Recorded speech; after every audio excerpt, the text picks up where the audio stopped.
Welcome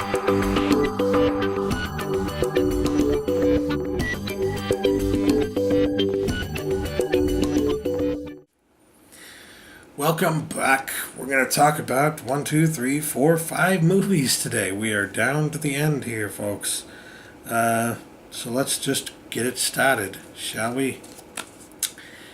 XFiles. I've seen the original XFiles movie that came out in the 90s, but I haven't seen the new one yet, so I wanted to pick this setup to watch both movies.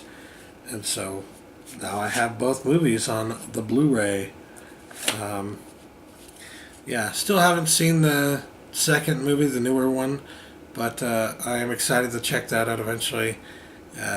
Just haven't gotten around to it yet, but now I have the Blu-ray, so I can do that whenever I feel like it.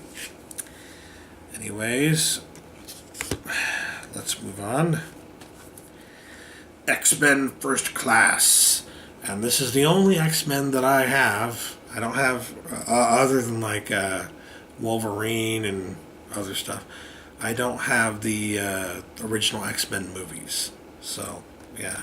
Because I didn't really like them that much. The first one was okay. The second one was sort of alright. And the third one was garbage, in my opinion. But when they kind of sort of rebooted it with this movie, I was blown away. Because this is a magnificent movie. Absolutely loved it. And it ties in with all the other movies that have come out since then. So, yeah. Very good movie. X-Men First Class, fantastic. That's how you do X-Men right on the silver screen. Next up, we have the only Y in my collection, Young Frankenstein. Who doesn't love Young Frankenstein? It's a great movie. It's another Mel Brooks movie. It's one of my favorite Mel Brooks movies. I've only got a few in my collection, and they're there because they're my favorite ones. So, yeah. Young Frankenstein, I hadn't even seen it until recently. But after I did see it, I knew that I had to have it. I knew I had to buy it. And fantastic movie. Gotta love Young Frankenstein. Just so many hilarious classic moments, and so many calls back to, of course, the Frankenstein movie that came, the original Universal horror classic that came before it. So yeah. Last but not least, again, this is one I haven't even seen yet, but I picked it up knowing full well that I liked the director's previous work and knowing that I wanted to see this. Zero Dark 30. I've heard so many good things about this. I believe it's won some awards, 5 Academy Award nominations. At least it was nominated for some awards.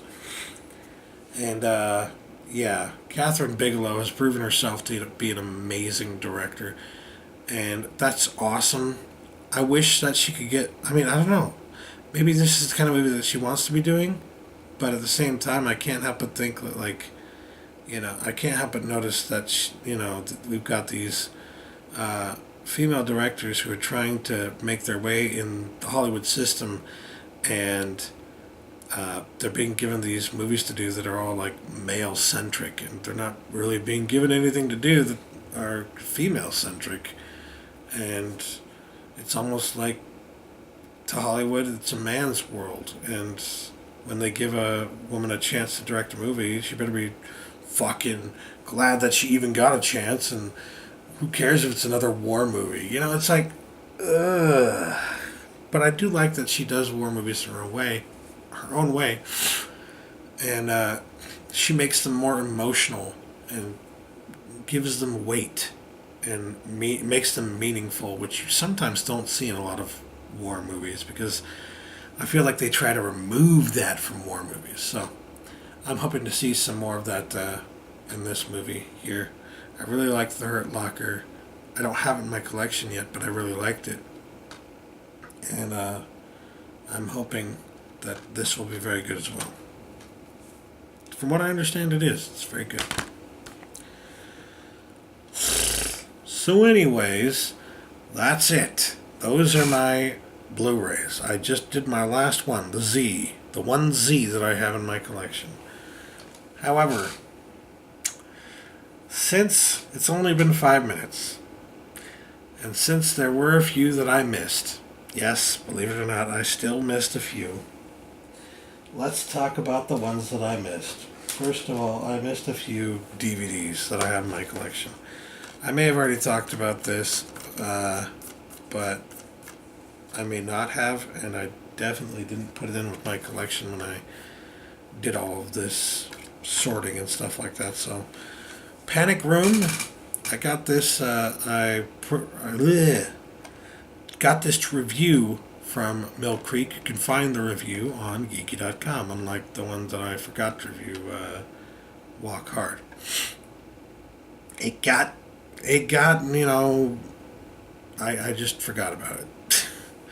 But yes, Panic Room, I did not forget about. I did a review for this. Sadly, this particular DVD from Mill Creek, not very good. The transfer quality feels like it's something that belongs on maybe like a set of 10 or 20 different movies. Very poor transfer quality, even for a DVD. But the movie itself, I mean, believe it or not, this is a David Fincher movie. And he has a certain visual style to him. He's an auteur. So, like, if you forgot that this was a David Fincher movie and you wanted to check this out, I recommend it. I recommend going back to Panic Room and checking it out. But, yeah, that's another DVD that I completely forgot about. And then there's The Office Season 1, which I found for like $3, I think, at Goodwill. And when I found it, it was still sealed. So, to my recollection at least. So I was like, hey, well, it's a brand new essentially a brand new copy of The Office, and I can't go wrong with that. I absolutely love The Office. I want to get all the other seasons as well. I'm wondering if maybe they're going to do a complete season set at some point. But until then, at least I have the first season, you know what I mean? For $3, couldn't go wrong. Next up, we have Independence Day. How can you go wrong with Independence Day? This is on Blu-ray, of course. I watched this year for the 4th of July with my friends, and we had a pretty good time. It's a pretty fun movie. Can't complain too much about Independence Day. Although it is more of a nostalgia thing at this point with that one.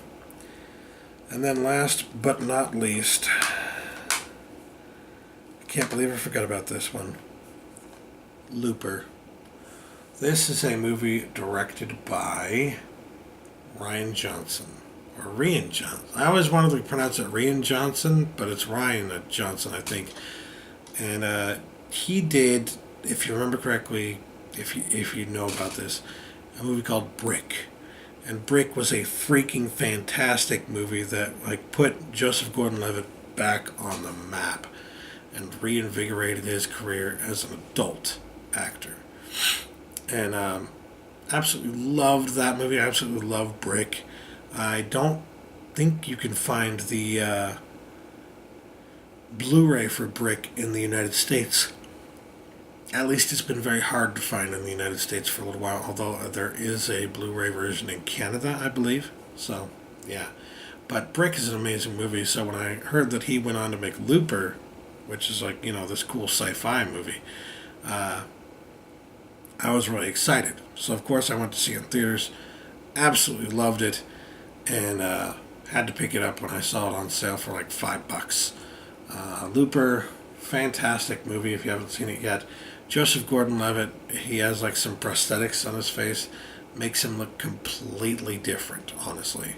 So, yeah, I mean, this guy has really come far, and I can't wait to see what he does with the rest of his career, because he's proven to me that he can take on the more difficult roles and, do a really damn good job at them. So, yeah, Looper. Sorry I forgot to mention this and the other ones that I just brought up. That being said, that, my friends, will do it. At least for my A to Z collection. I still have a few things to talk about. One of the things I'm going to be talking about is the movies, multi-movie sets. So, yeah. Stay tuned for that. Thanks for watching. Catch you later. Bye-bye.